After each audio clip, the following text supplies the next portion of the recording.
right. Good afternoon, everybody. How are you? Pretty good.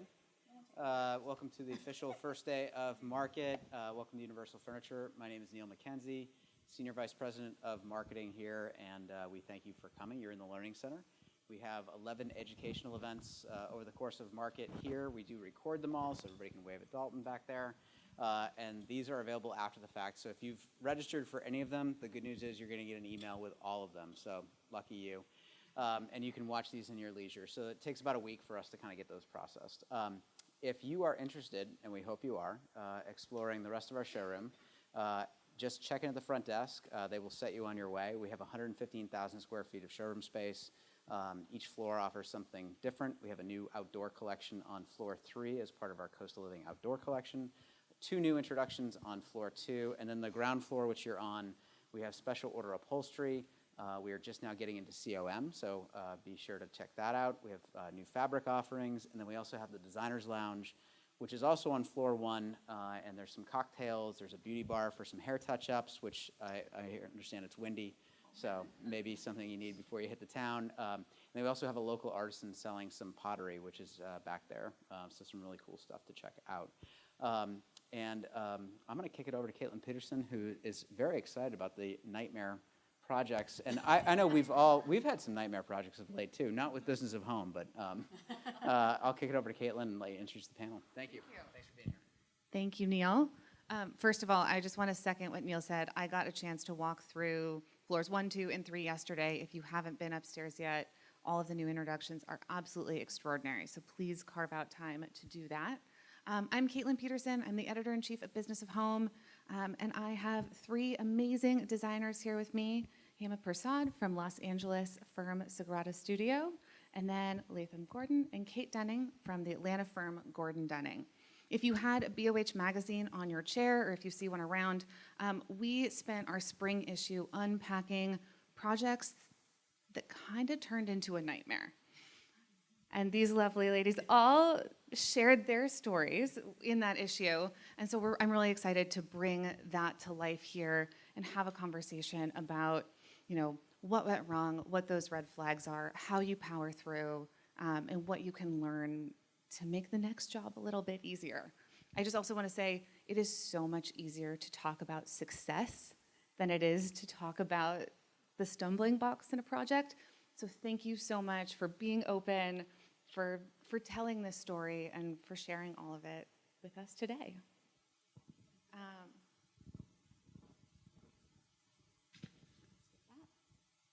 We're just going to jump right in.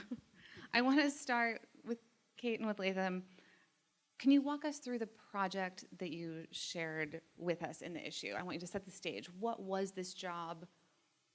And I know everything was going well until it wasn't. So can you kind of tell us where you were at the beginning until the bad day? Okay. So we have these wonderful clients. We love them. They were actually, he was very serious and actually even spent time asking us about all kinds of questions that clients never ask us at the beginning. And she was like super energetic and enthusiastic. And so we were brought onto this project to renovate their kitchen, furnish a living room, kind of renovate and furnish a front sitting room, and then a dining and breakfast room, and actually ended up with like a bar breakfast. So it was kind of the first main access space on the main level. And so everything was going great. They are like wonderful people. They're very easy to work with, just serious enough to know that they cared and that they listened when we talked about our process and how our business runs, and just excited and enthusiastic enough to where people were saying yes to like a weird cat skeleton sofa that ended up happening later in the project. But so things were going really well. They had an amazing builder, kind of a one-man band, super low-key, chill builder. And we had never worked on a project with him before, but really got to know him very well at the beginning. He was very methodical, asked a lot of questions, like actually received documents, asked follow-up questions, that kind of responsibility. It's really neat. And so we're going to talk about contractors later. He's great. We love him. But so everything was going really, really well. We had gone through our design process, and now we were in the procurement process. We were ordering furnishings, tile, countertops, etc., cabinets, cabinetry hardware, all of that. And so everything was in process, and we were getting close to the date where we were going to actually gut and renovate the kitchen. And this was spring 2021, right? Yeah. So y'all remember that time? Things were Also, moving they were slowly. living in the renovation, Oh, right? yeah. Oh, yes, Yeah. yes, they were living there. And they were also working from home, homeschooling 3 boys. So that sets the stage. It's a big really. house. They had a whole nother kitchen. They're fine. That was right. Yeah. So so things were going lovely. Is that as far as you want the stage to get set? Let's say you demo the kitchen. So then, Yeah. we knew the cabinets were going to take forever because it was 2021, and I'm sure you all have PTSD from that as well. So we had to put Bob, our sweet, wonderful builder, did everything he could up until that point and had everything kind of ready to roll, and then we demoed the day before the cabinets were supposed to ship. That was the plan. So everything could just move, and they could get back in their house and homeschool and whatever. So we demo. And then we get a call. We are calling, constantly following up about the cabinets, and the cabinets have not shipped. And then we go from there. You want me to tell the whole story? Okay, Yes, so keep going, basically, yeah. they didn't ship. When finally, after a lot of conversations back and forth with this vendor, they had not even started the cabinets. They were not going to be shipped for another 16 weeks. I can't remember. But we had a perfectly good kitchen, a perfectly good 1998 kitchen that was functioning just perfectly fine. They got wiped out to nothing. And then the cabinets aren't going to come for 12 weeks. So that was the problem that we had. We were very sad. I think one thing to note too here is that you had done everything right up until that point. Your team had been emailing with this vendor. The vendor had confirmed that everything was on schedule. Did they just lie? What? Yes. I think they lied with the intention of thinking they could catch up, and then they never did. And then, I mean, we ripped the kitchen out 2 days before they were to be installed. It was a day before they were supposed to arrive at the warehouse, and then they would be delivered the next day. And, I mean, then they just stopped communicating altogether because we're calling going, where are the cabinets? Where are the cabinets? And we're like, maybe they're coming tomorrow? No, I turned into Julia Sugarbaker and lost. Yeah, and we had a conversation with,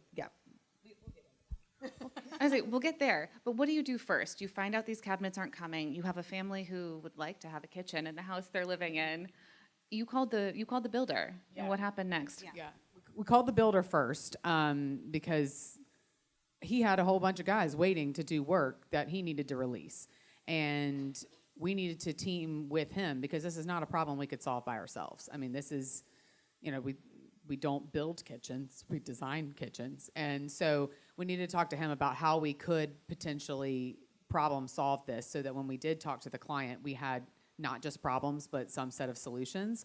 But we needed to do that in as quick a timeline as possible because, you don't want to be talking about somebody's house behind their back for longer than an hour, maybe. And so we called the builder first. And he was just incredibly lovely and was like, man, that sucks. He's like, I don't envy you calling them, but they're lovely people, but I don't envy you making that phone call. So we brainstormed with him, and then the dreaded we phone pulled call. together, with him. We obviously had to check stock everywhere because remember, nobody had anything. Home Depot, Walmart, I don't care who you are. And so we had to play that game. One of our design assistants is just like calling, checking stock, and we patched together a kitchen really quickly. Sweet Bob was like, got it, you guys get it here, I'll install it, we'll get our guys to do that, and we'll set them up a little camp to have while we figure this out. So that was the first thing that we did is let's have a solution so we don't just call and say, you're shit out of luck, you don't have a kitchen, bye. So we called them, then called the client with that solution and said, now that we've done that for the next hour, now we're gonna go try to solve the problem on how we're going to fix it. Because it was supposed to be installed the next day. So we couldn't, the other option was just to keep calling the vendor and try to solve the problem and then maybe not call them to the next day. So we are one of the big lessons that we learned that I think we'll talk about is quick, full communication, as honest as possible. And we had done so much in the beginning to earn trust with the builder and the client, and they had done the same. I mean, we had a buy-in from the builder and the client, so there was a really big, chunky foundation of trust there. I want to talk a little bit about the conversation the two of you had with each other before you picked up the phone and called the client. How do you prepare for that?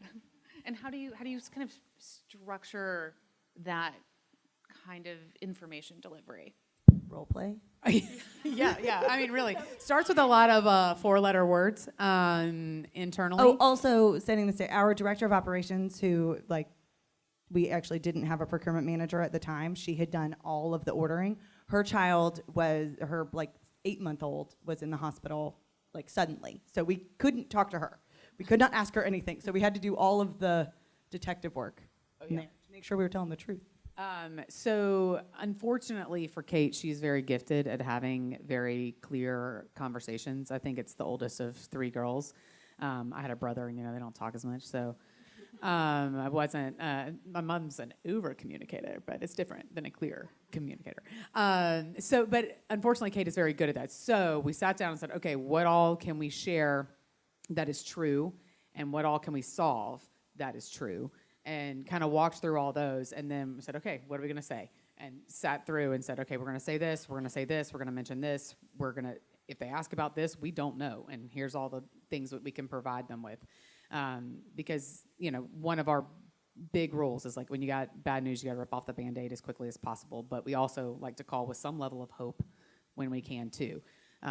So maybe that buys us an hour. But, we just sat down and talked about it for a while, and then I drew the short straw. Well, yeah, I sat next to her. I mean, we like to do, we are 100% a partnership, and we do every single project together, which I think is unique. So we do, we don't, like, sit down and I type a letter and she types a letter, but we do send our emails, Lathem and Cate, not just Cate. We communicate that way. But on the phone, it's usually better to have a conversation with one person. So, I called her. She's the one who picked up the phone. And I said something like, I've got really bad news, but we've got some solutions in the works. And then explained it to her, and she did something like a really big breath and was like, okay. And she's like, I mean, this sucks, but it sounds like you guys got it handled. I mean, and she was like, I'm upset. I'm gonna go. Yeah. Which was respected. Yeah, go pitch a fit by yourself. I think she wanted to yell at somebody. Yeah. But I mean, even we've done several more projects with them and are doing more. I think she was like, she is mature enough, even though she is wild. She is like, all the time. I think she was like, I should not yell at you. And I would have taken it if she did. But. You had that makeshift kitchen, and then you found a new vendor. And I want to talk a little bit about that. How were you able to kind of work with the builder, with your team, to find a vendor that was going to come through for you and really solve this for the family? So everybody just started calling anyone with cabinetry experience that we knew. So Bob was calling his folks. Marcy, our associate designer, was like looking up anybody that we had worked with. Once Krista was back from her hellish situation that she had going on. So everybody's just calling, and we're trying to figure out timeline. Sending drawings are going everywhere, and basically we're just bidding, and we're bidding against time and money. And that part, I don't know that we have a whole lot of. The universe was being kind to us, because we did find a partner who we work with a lot, who was willing to make it happen. He said, the best I can do is 6 weeks. But that was fast at the time. Yeah. Rapid. Yeah. So he picked it up, and now we work with him a ton. And we had worked with him on one prior project before, where it was kind of through a builder that he works with often, and so it wasn't a direct conversation. So it wasn't exactly a cold call to him, but he had seen that we were responsible humans and industry partners. But we had not beginning to end on a project with him yet. So we were very grateful for his, first of all, his willingness to build cabinets in a house he'd never been to in 6 weeks for folks he'd only worked with one time. But also just, he was like, being honest up front, like the best I can do is 6 weeks. I'm like, please come tomorrow, right now, whenever is good for you, sir. And then I would say the last piece is probably wrapping this up with a bow a little bit. You had a lot of back and forth with your original vendor after that. Can you talk a little bit about that part of the resolution? That was a lesson in persistence. I think I took the helm on that one because I have a picture of myself sitting on the floor with my 10-month-old on the phone with them again. And it's just like, y'all will answer me. You will answer me if like you were going to freaking answer me. And so I went all the way. I just kept calling, kept being on hold, and like, this is unacceptable. Like, what happened? And finally got some responses that essentially, like everyone, they had gotten in over their heads and had something come at them that they had no idea was going to happen, which was the pandemic and then an onslaught of orders. And then, of course, there's restrictions and all that sort of stuff, which we could certainly empathize with. And I finally, the sweet man that I spoke with, whose fault it was not at all, understand. You can't lie about it. See, we all kind of learned that in kindergarten. Like, you just can't do that. So eventually they did give us dollars back. And that was, but it was hard work and a lot of phone calls and a lot on hold, and not a single bad word, and not raising our voice, but just being persistent. This is unacceptable. This is unacceptable. Yeah. Unacceptable. I mean, I talked to every lady at the factory. I mean, I called every single number that I could find on the internet. Mm-hmm. It was great. Amazing. You're going to tell us a really different story. They had a lovely client. You had a client who was the problem. Yes, but lovely. Yes, right, that's right. I keep I love forgetting her. that point. I keep forgetting that part. Will you set the scene for us, just in terms of how you connected with this client, what made you say yes to this job? And I know you're going to say she was lovely, but I also feel like you knew from the beginning that she would be challenging, correct? So I want to talk about that. I think she found me on Instagram or something, but she reached out via our website, normal, filled out the intake. And the first red flag was I debated for months about even reaching out to you. And I was like, oh, okay, that's so sweet. You know, maybe she's nervous or whatever, fine. So she did the questionnaire and whatever, and we kept the conversation going. It was scope similar to their project, like a first floor, basically. Kitchen, dining, living, front salon thing. And her and her husband were attorneys. And so for me, I used to be an attorney. I was an attorney for 10 years. And so I was like, okay, great. Like, communicators, we're going to all be, very direct, and it's going to be amazing. And then as we started talking about the project, I really liked them. They had a beautiful family. I loved the house. It was a craftsman house in a sort of up-and-coming part of LA. So everything was looking really good. Yeah. Yeah. And you met them. I did meet them. And when did you start to realize, was it when you first met them? Was it when you first talked to them? Like, how did you start to understand, these aren't clear communicators? No. When I did the first walkthrough, they'd been in the house for like 7 years, and she was like, I just have been thinking about this for so long. She'd been sitting on this one idea of how to like renovate the kitchen and dining area, and then she would say things like, but my mom thinks this, or my friend thinks this, and I asked my sister, and she thinks this, but Emeka's brother thinks this. And so for me, when there are stakeholders who don't live in the home, I'm just like, oh, shit.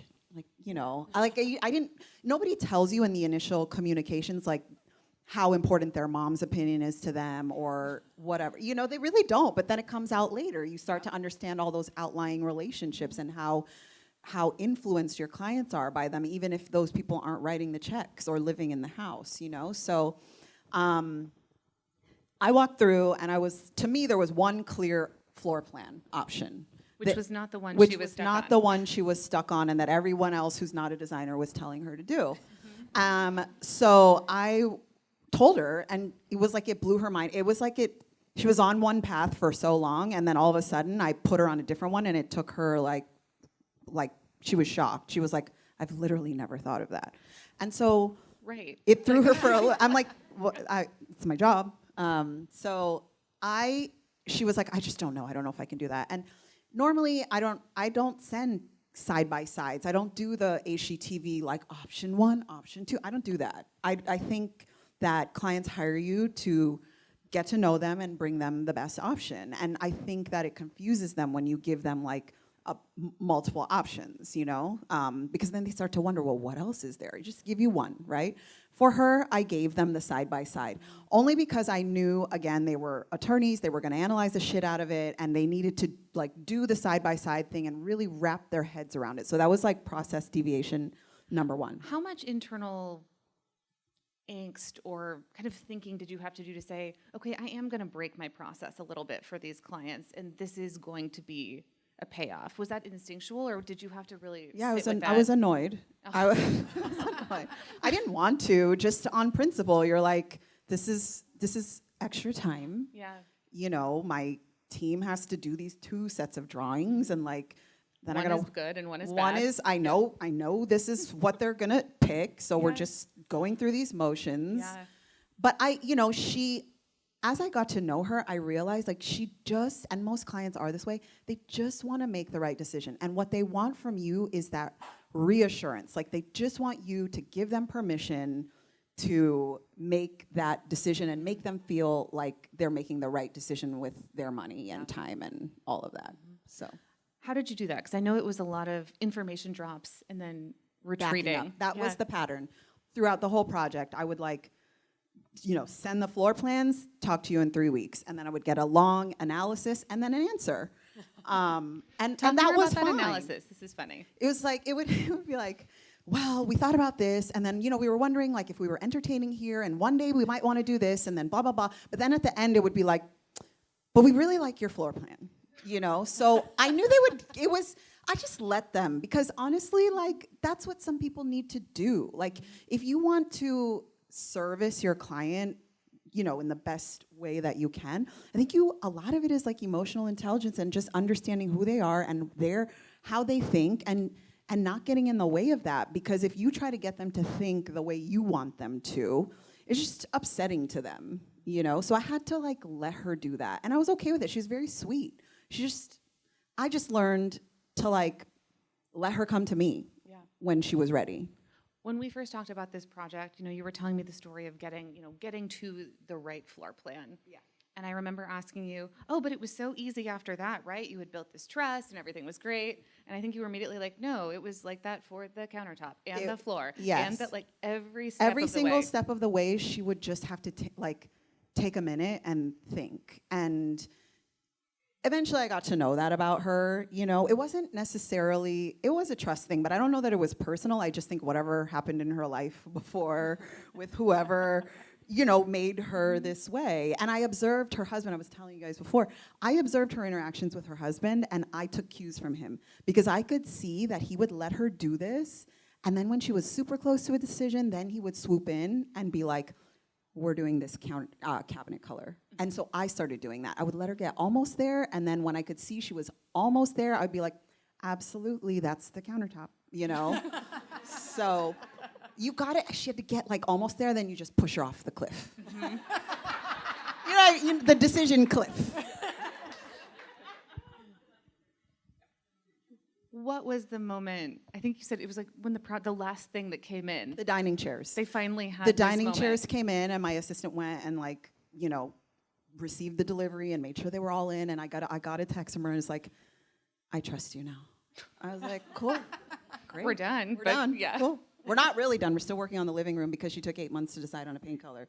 However, and then another disaster is like the countertops were a big deal. We picked out this beautiful Taj Mahal quartzite, but they were those clients who had to go see it and get the slab yard. Everyone in the slab yard is involved, holding these 3 slabs up side by side with the freaking tractor and the whole thing. Yeah.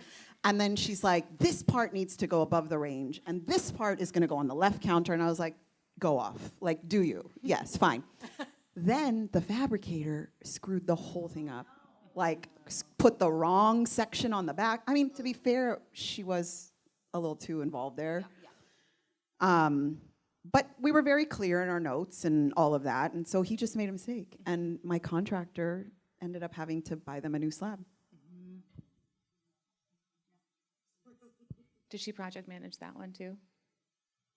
What? Like the placement? Yeah, And the, yeah. 100%, yeah, of course. She Obviously. did, obviously. Yeah. You what did this job teach you? I know you changed your contract after this job. So I used to bill, I've done every fee structure under the sun. I used to do flat rate when I first started, and then obviously we all know that doesn't make you any money, so we don't do that for any longer than we need to. So then I moved to all hourly, which gave me PTSD from being an attorney, and it's just very like time consuming. It doesn't work for me either. So now we do a 3-pronged sort of billing structure. One is our flat rate design package, because now I know how long it will take me and my team to give them their design package plus changes like the roadmap. Then we move into procurement, so I charge a percentage, and then hourly is execution, like site visits, dealing with the contractor, whatever. So I've really tried to reduce our hourly billing because it was so much, like it was back and forth, and then she'd disappear for months and like whatever, so.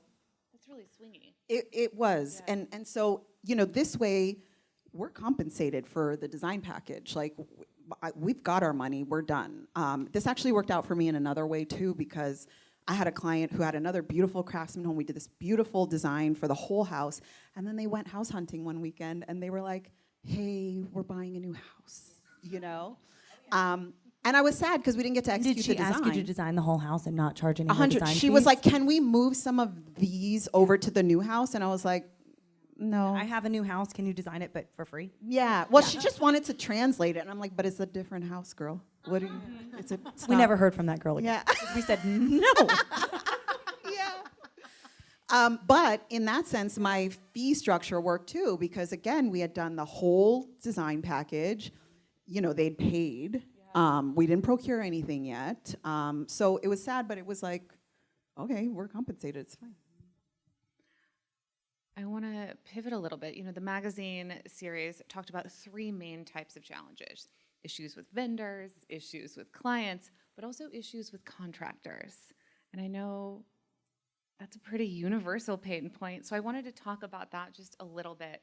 You know, I think for the two of you, your builder was a solution in the story that we featured here. But can you talk a little bit about the relationship that you built with that builder versus maybe some of the other relationships that you can encounter on a job site? Yeah. This particular builder, it was actually pretty surprising because he'd been at this a while. So it was really surprising that he was open and willing to work how we work. Because we're like, we're going to send you this on this date, and you can follow up with us about things. I mean, obviously much nicer than that, and we had a relationship. But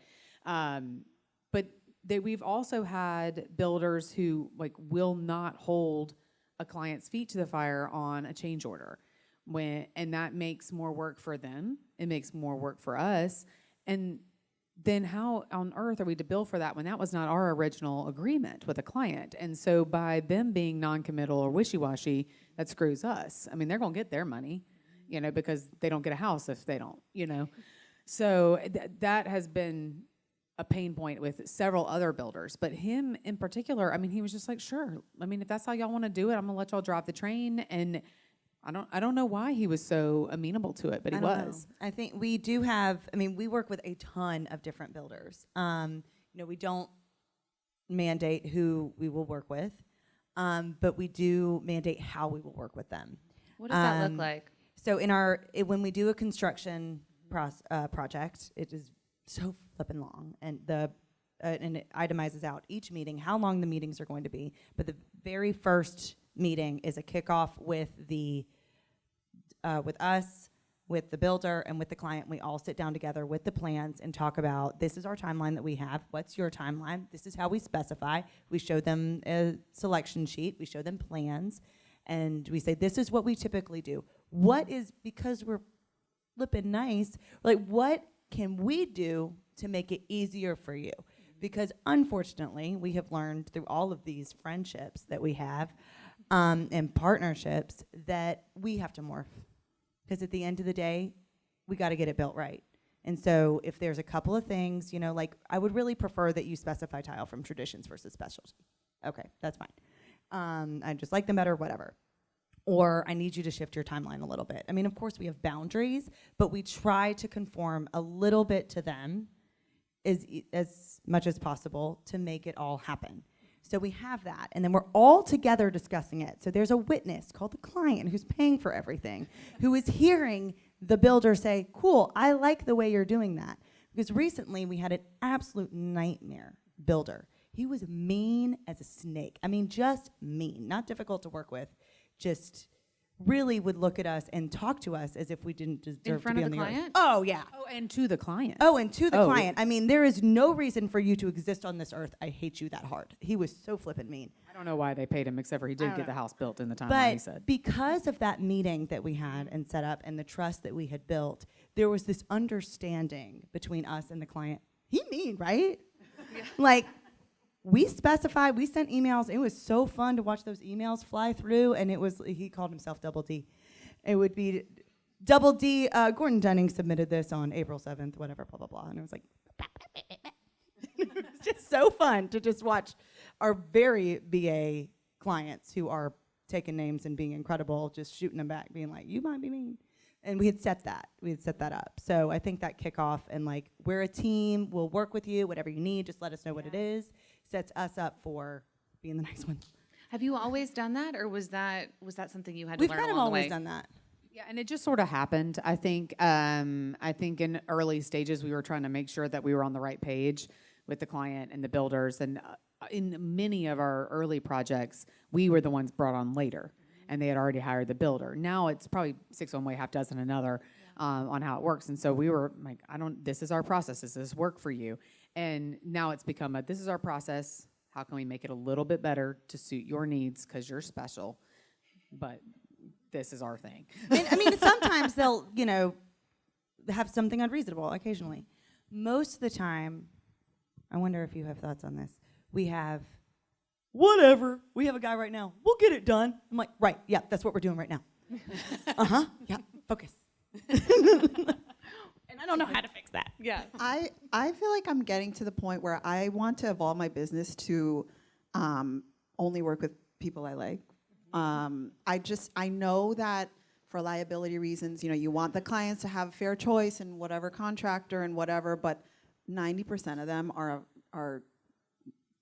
a bad word. So I have a few that I recommend always.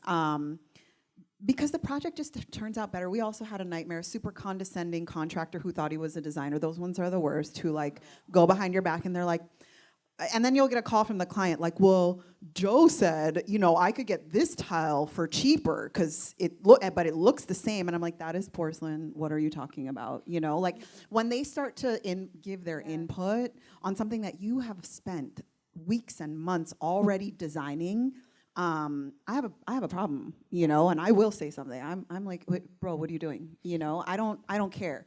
I'm here. I'm on my client side. Yeah. First and foremost, it's not ego. It's just I promised them this deliverable. So you going in with your little cute suggestions it's going to end up looking like not what they expected. So I just need you to like keep your mouth shut and obviously tell me if I can't do something because there's like a building reason or They something. should trust you. We talk in that first meeting. We say we're going to involve you in the Yeah. beginning so you can be a dream crusher. Yeah. Go ahead, come on. Tell in. me now because we can fix it, Just don't go in and then tell the client and then try to make yourself look good. There's a lot of like throwing under the bus that happens too, and I can't. I'm not here for that. So really truly I really want to evolve to where it's like, this is my team. This is my architect, because they're assholes too. They are. So many of them. They're so condescending, and I have some really lovely ones, but then so many are just like such jerks. And these are our preferred contractors, and take it, like, this is what I want you to do, And would it be a take it or leave it thing? No, I can't do that. Yeah, you can just charge extra for it. Ooh, I like that.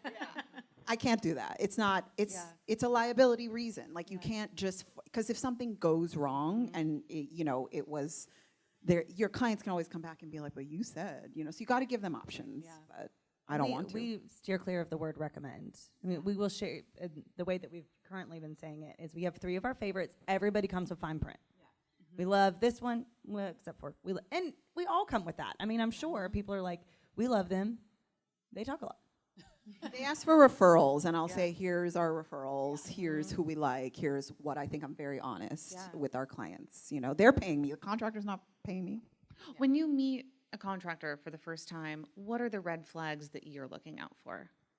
Oh, That we'll we've get it listed- done. Yeah, That. so we've listed a lot of them, but Any is there anything? wishy-washiness, Yeah. I think, is I a big agree. red flag, because that means that they're going to come in on a Tuesday and be like, I don't know, you could get that tile cheaper. Or they're going to come in and they're going to make their life harder and everyone around them's lives harder and more expensive because they wanted to have an idea. I think red flags too are when I show them around and they're like not measuring anything. They're like, that's again the wishy-washy. They're not writing anything Yeah, down. we I haven't done it yet, but I really want to get some 5-star notebooks and some pens. Just keep them in my car. Oh, you and left just be yours like, at home? oh, did you forget your notes? Here you go. I love it when they say, can you send me those? No, I can't. I don't know how to email because you don't. You like to text. That's true. About a paint color that you're going to forget in 6 months.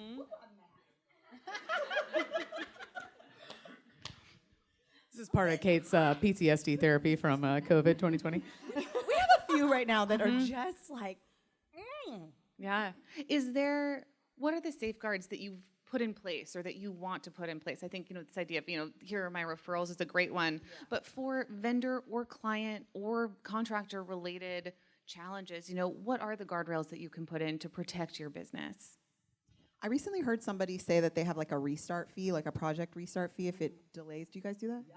I don't do it yet. Should I do it? We just started it with COVID it's stuff. called a re-engagement fee. Re-engagement fee. So I think I'm going to have to do that at some point. For 8 months For later, you've been looking at the paint living squares? room, Yeah. Or whatever. But it has come up enough now to where I think it's something worth considering. We, in that proposal that itemizes everything out, in bold now it says designers are not responsible for contractors' notes. Oh, I say that was my number one thing. My contract's pretty tight, I have to say. I'm really proud of it. You are an attorney. That's obviously. But there is, in our contracts too, I put these are our working hours. Yeah. If you don't hear, if you try to talk to us after or before, you will hear from us the next business day. So boundaries are very important in our contracts and fee structures. What happens when you receive something and you don't like it and you want to return it? Too bad. I'm not doing it. So things like that I've had to get very, very specific about. Yeah. And it sucks to have to be specific about those things. It really does, because you would love to walk into a room and trust that the contractor's just going to do the job that he's supposed to do, the way he's supposed to do it, for the price he said he was going to do it, on the timeline he said he was going to do it for. But they don't. Some do, but as a majority in our experience, it hasn't been true. And so, as long as we can protect our business and our reputation as much as we can, that's all we have control over. You absolutely have to make them understand, me and your contractor are two separate people. Yes. Write it down, say it repeatedly, make sure they know, that is your contract, this is a different contract. Yeah. We're going to open it up for questions in a minute if you have any, but I'm going to bring us back to a really optimistic note really quickly. And my last question was going to be, what's the lesson you're most proud of learning, even if you learned it the hard way?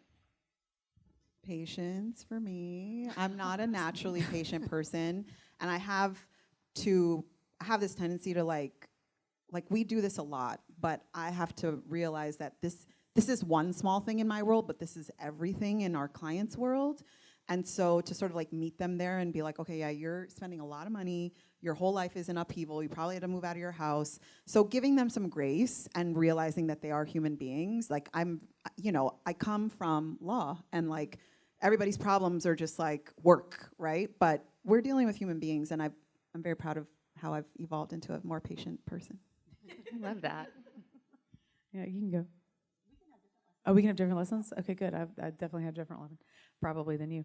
I hear you on patience. It's definitely not one of my gifts, and I will forever be learning that. My dad used to always say, smart people learn from their mistakes, but really smart people learn from other people's mistakes. And I'm not always a really smart person, but I try to be that more often now. I've always been a relatively smart person, but that means you got to make a lot of mistakes. So I think really just focusing on learning from these mistakes, because we really do in our Thursday meeting, we have a section of it. We're like, who failed this week? How'd you fail? How are you not going to fail again? And that has come out of this COVID time when everybody was failing all over the place, intentionally, totally mishaps, things that were completely outside of your control, but still they fell in your lap. So that's a piece, but I think my bigger lesson is, I don't do well with conflict. It's something I've never done well with. And Cate has really been responsible for teaching me a lot about this. But, really. We don't fight, though. It's No. not between us. But intellectually, I've always understood the, quicker to deliver the information and the more honest and forthcoming you can be, the better your result is going to be. But it is like, we call it spelling words in our office, like where you just want to roll around the floor and be like, I don't want to. And that is how I feel. But with, things continuing to go wrong as they always will, but picking up the phone and being honest and open about it, and the phone is an important part of that. And communicating as much as we possibly can are big lessons. I think serve us well with gaining trust and continuing to keep trust with clients. Can I jump in before you get to yours? How do you create space for your team to talk about their failures every Thursday? I think that's a really interesting piece of that is really kind of extending that to let someone on your team say, oh, I screwed this up this week. Yeah, well, I think too, every office dynamic is different. We're a team of 5. It's an open office. We all know each other very well. We spend a lot of hours together, and so we kind of know everybody's tics and weirdo, tendencies. All of us have them, at least in our office. And so there are times when, we had an example this week where something went wrong. One of our teammates did something wrong, and I was having to correct her on it, and it was incredibly uncomfortable because she knew. So there's no point in me raking her across the coals, but I have a feeling when we get to Thursday, she's going to be able to say, I totally screwed the pooch on that. I'm really sorry. And I think that gives people a safe space then to say, everybody knows we all screwed up this week. And having it be a dedicated time, I guess is the same thing as a quarterly review in an office. That's a time that you can say, this is wrong, I want this, I messed this up. And so I think just building the framework for it has been helpful. And we do it ourselves. Oh, yeah. It's actually in a weird spot in the meeting. We should probably move it to the beginning. Because sometimes we'll be going all the way through all the clients, and basically we just the whole week has been crap. So sometimes we get to failures and it's let's just skip that this week. Okay. But yeah, we do it ourselves. I have a failure. I have a big one. We presented to you guys to be able to do the construction documents, and I wasn't ready. And that's not good enough. Yeah. And you're also not supposed to, we're nice people, so you're not supposed to say, it's okay. It's all right. I had some extra time this week. No, it's not okay. You're obviously not going to be perfect. Yeah. I forgot about this. And then what was your lesson? What was my lesson? To go on the optimism part, we've been talking a lot about Bob, sweet Bob Futterman, who kind of looks like a block. Bob the Builder. And he's just well, where are you going? He's great. He's so nice. There are people like that. So we've been talking a lot. We've been talking kind of serious shit about builders here. But there are some great partners. We have an incredible partner in Alaire Homes that's a franchise that they communicate beautifully. They come to every meeting. Amanda takes insane notes. She's really annoying in that way.